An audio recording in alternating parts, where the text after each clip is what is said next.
Hi, welcome to Designer Discussions with Maria, Jason, and Miriam. And today we are going to learn, why is PR so expensive? Welcome to the Designer Discussions podcast. Tune in each week where we discuss marketing, branding, PR, and business advice for design professionals. Yes, that's an excellent question, Maria. And I have quite an extended answer to that, actually, because if you think about it, it's not that dissimilar from interior design, because they're both service-based. Well, they're services, right? So in reality, you get paid for the time that you invest on your client. And in interior design, okay, sometimes you get you make some money on the products that you specify. And in PR, we don't have that. Right? So really, all we are selling is our expertise, our experience, and our time. And of course, we like to get paid for that, just like everybody else in a business, because if you hire a PR person, a professional, a good PR professional, it's a person with a lot of skills. It's a person with a lot of, hopefully, experience in the niche that you're looking for. You pay for the relationships, the connections. It's the whole package that you pay for. It's not just the time. And all of that, comes with a price. And so if you think about hiring somebody to help you get published, help you with your PR, whatever your needs are, there's a number of different providers out there that can help you. There's really large PR agencies. There's boutique agencies that typically focus on a niche area. There's solo consultants, like myself. And you really want to think about who you align yourself with when you get that help. And I would say what typically is a good match is, if you're a really small business, you're not going to go hire one of the really large PR firms, because they're out of your price range, most likely anyway, because they will not work with smaller accounts. And if they do work with you, you're likely not going to get the attention you deserve. That's another issue. We could have a whole other episode about that. But you want to find somebody who specializes in your industry. And I think this is especially true for the design industry. So don't go out hiring a boutique agency that helps tech startups, do PR, because they're not going to have the expertise about the industry. They're not going to have the media connection. They're just not going to understand your business well enough to really help you. And sadly, because it is a business like any other business, most PR agencies, they will tell you they can do anything you want them to do.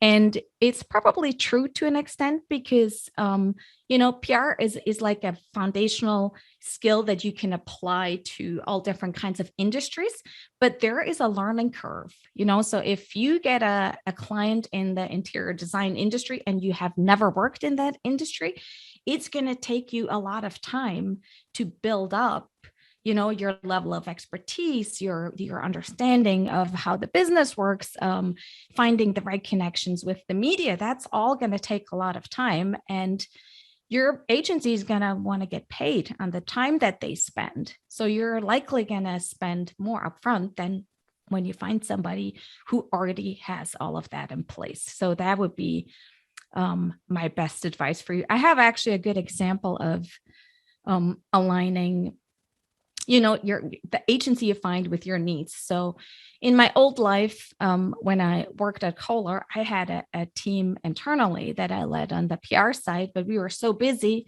that we often brought in help from outside agencies. And I've worked with everybody from the large agencies to the smaller agencies to the freelancers. And at the time, I had an agency I really liked, which was very boutique-y, and they did a great job. I loved them. However, what happened is that the executive management decided that they wanted to streamline all the agency relationships. So they made us fire our agency, which we loved. And they made us work with, it's one of the very biggest PR agencies out there.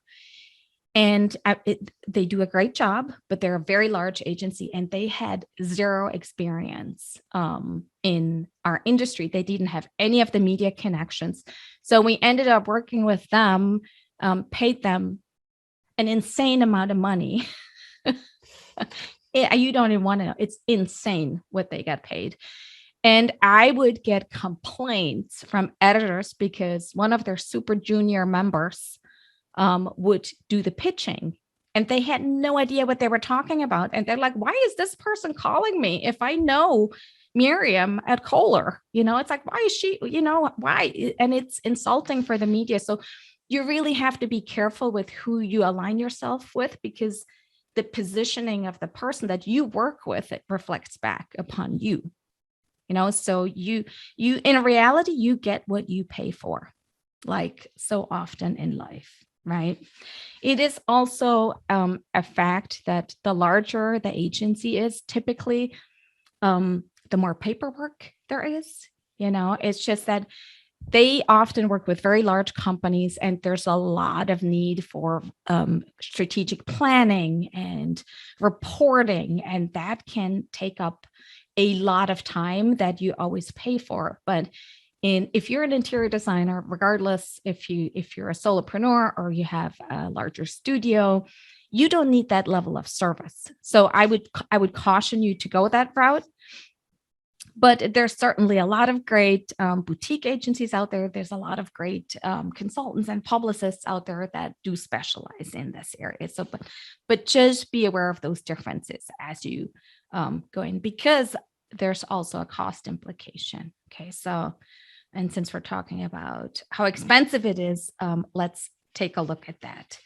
So regardless of who you partner with, there's different ways PR people and agencies work with clients. The most common way is a monthly retainer. So you go into the relationship and you say, okay, I'm going to pay you this amount of money per month, and you're going to do these things for me, right?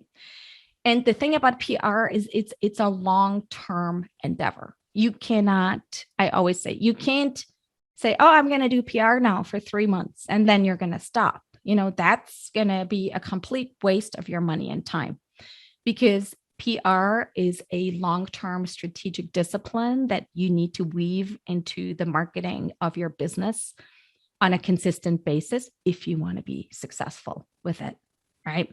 So typically it's a monthly retainer. And when you first enter the contract, it may be 6 months.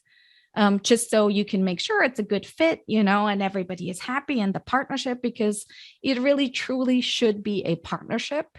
The PR agency or the PR consultant you work with, it should feel like that person is part of your team, and you're going to have to take some time and work with them so they can get the best results for you. But so typically after 6 months, if everything goes well, the retainer is just going to keep running. I have clients that I've worked with for years. And when I was on the corporate side, I had agency partners that worked with me for many years. And that's the best way to do it, because then you really get to know each other, and the PR expert really gets to know your business, and it's going to be so helpful, and they're going to get much better results for you. There's also a project option typically. So if, let's say, maybe you designed a product with somebody and you just want to get that product launched. So that would be an example of when a project contract would make sense, right? Because you really want to get the product out there. You're probably not going to want to do that for 2 years. This might be a 6 month or a 12-month thing. So that happens also. It's definitely more rare. Oftentimes, product launches happen within the framework of a retainer, which makes even more sense, because then you can build it into everything else that you do. You can probably find people out there who work hourly, but I will say that it is rather rare because of the fact that it is a long-term thing, right? So working hourly just it doesn't make as much sense. And the benefit of a retainer is too that I will honestly say probably most PR people work more hours than they get paid for within the retainer, because you want to do a good job and you want to get your client what they need. So then the time that you spend can fluctuate some. It is of course still based on the hourly rate that they would charge. So if you go considerably over in the time that they have allotted for you, they'd probably say, hey, we got to renegotiate this agreement because we're spending too much. We're spending more time than we had planned for. And usually that's a very it's a conversation, and then you can either say, okay, I don't want all this extra stuff that I'm asking you to do, or you're going to have to up what you pay. It's honestly, most of it is very much common sense. I think there are also some people out there who basically say you pay me when you get results. On the PR side, it's like you only pay me when you get published.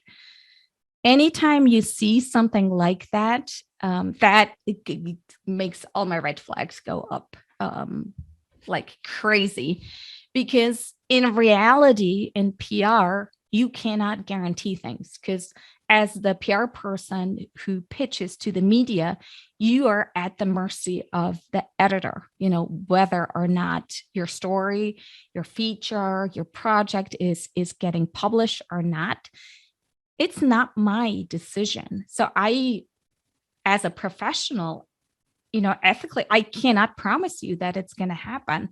All I can say is that if I do the very best that I can, I present the content in the best way. I find the best, the most suitable media, I find the best story angle. Those are things I can guarantee, but I cannot guarantee you that the story is actually going to get published. I cannot guarantee you that I'm going to get you on the Today Show in the next 6 months. Nobody can do that. So when people say that, just be very, very careful. There are, of course, more and more paid opportunities out there. So sometimes the fishy PR people, they'll say, oh, I can get you in here, but really they're paying for the placement. So that's not true PR. And there's a place for everything. I do paid PR opportunities for some of my clients when it makes sense, but I'm transparent about the fact that it is a paid opportunity. So I think there's those differences. So just be a little bit careful. And I will tell you that no honorable professional PR person will do pay for play. It's like we need to get paid for the time we invest, not for the results that we get, because there's so many variables that go into it. And that's how the business works. And anybody who doesn't approach it that way, I would not recommend you work with. And in the end, you're going to get a better deal. I think one of the things that's hard to visualize when you're paying for a service is how many touch points are involved. Mm-hmm. And I think that's the same with interior design. I think a lot of people just focus on what the end result is, and they don't understand the frequency of the touch points and the frequency of the relationship building and the getting the acknowledgement of your brand and what your business does by the editors of the magazine so that they even understand who you are. And then also just in general, if a designer is not prepared, if her assets or his assets are not set up and they are not media friendly, you also really need your PR professional to help you to make sure you're set up properly. So I can see how that would also tie into a long-term relationship. Absolutely. Yes. And it's very true. And part of the onboarding process itself can be pretty involved, depending on what the status of the business is and how much marketing a business has done, if everything is organized, if they have an idea of priorities, you're going to want to make sure you line it all up and you agree on the goals that you have. So you have some measurable things at the end of the day, because as PR professionals, we're here to support your bottom line. That's our job. Right. No, but that's an excellent point.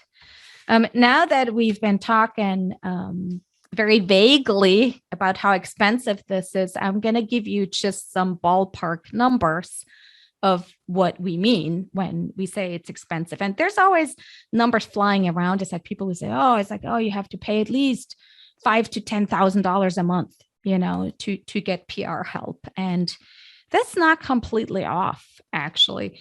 I would say that typical retainers within the industry, so we're talking monthly, range between $3,000 to $5,000. And you can have a $10,000 retainer, and you're just going to get more services for it, right? You're going to get more time, so you're going to get more results. If you think about that, I would say that the hourly rates that are charged in PR are probably somewhere between $100 and $350 an hour. If you work with a large agency, even the peon on the team is going to be charged at $150 an hour. Okay. So if you have a meeting with 3 people from your agency team, that meeting's going to cost you $1,000 plus. So just keep that in mind. If you go with a smaller agency, and of course they have overhead, right? I mean, it's an entirely different business model. So if you can find a boutique agency or a freelance consultant to help you, your cost will definitely be maximized. So that being said, PR is not cheap, and it shouldn't be. It shouldn't be, because it's an important service. And frankly, in interior design, if you are not a published interior designer, it's really not optional. If you want to be taken seriously, if you want to be recognized in the industry, especially in the luxury industry, it's required that you have that going for you. So I would look at it as an investment. It's a business investment, and there's different ways you can go about it, certainly. But so is that about the numbers you guys were expecting? Or Maria's nodding. Yeah. Awesome. I would say, since I've been trained by the expert here on our panel on how to do some of my own PR, I didn't realize how much time and attention it does take, but it is doable to be able to be done yourself in office and kind of at least have that presence and to understand how PR works and be able to apply it so that you can get the placements and the SEO and all of the things that we really do need as designers. And more importantly, we also really need that professional out there that can look at our assets and say, fix your website. You do need to pair yourself up with this brand, and your social media does need to be brought up. And there's so much that even a small design firm really can benefit from having access to some form of PR education. So Mirjam, can you talk to us a little bit about that? Yeah, absolutely. I mean, today there's so much free education out there for anybody. So, and of course, you know me, I'm a big believer that, especially in the interior design industry, it's ideal to do your own PR, because you are your own best publicist and you don't have to do all the fancy stuff that I call fluff. That's not really going to benefit your business. If you just focus on the basics, it's exactly what you just talked about. You want to get those placements. So all you're basically doing is media relations. You start out with that, and then you add on as you get more proficient. And it's an investment in your business, and you're long-term going to be so much better off building that muscle, building those relationships yourself, than continuously paying somebody else to do it, and there's a lot of free information from many different people out there. Go on YouTube, Google it. There's a ton out there. And for my Getting DIY program is set up, it's sort of a hybrid. So I help people get better at doing their own PR. So I'm the coach who gently sort of pushes them along and provides input and feedback and a little other extra help along the way, just to make it easier and more manageable. Yeah, I personally participate in Mirjam's Get Inc. DIY program, and I've learned so much about how to get local placements and to also get national publications. It's just dedicating a little bit of time each week towards PR and just learning directly from Mirjam. It's been a game changer for me for a business as an interior designer. Well, thank you. And we're not done. Good things are coming for you, Maria. Mirjam, this has been a great talk, and we've learned a lot about PR that I didn't know, and about the pricing and all that is great information. So if anybody wants to learn more about your program, how do they do so? The easiest way is you can go to my website. It's getincdiy.com, or you can find me pretty much anywhere on Instagram, on LinkedIn, on Facebook, not so much on Twitter. So, or you can email me at Mirjam, Mirjam, at getincdiy.com too. Great. We hope to see you all here next week on Designer Discussions. We hope you enjoyed this episode of Designer Discussions. What was your takeaway? Care to share your thoughts and tag Jason, Maria, and Mirjam on social media? You can find them on all platforms at designerdiscussions.com. Don't forget to like, subscribe, and leave a review or comment for this episode from wherever you are listening.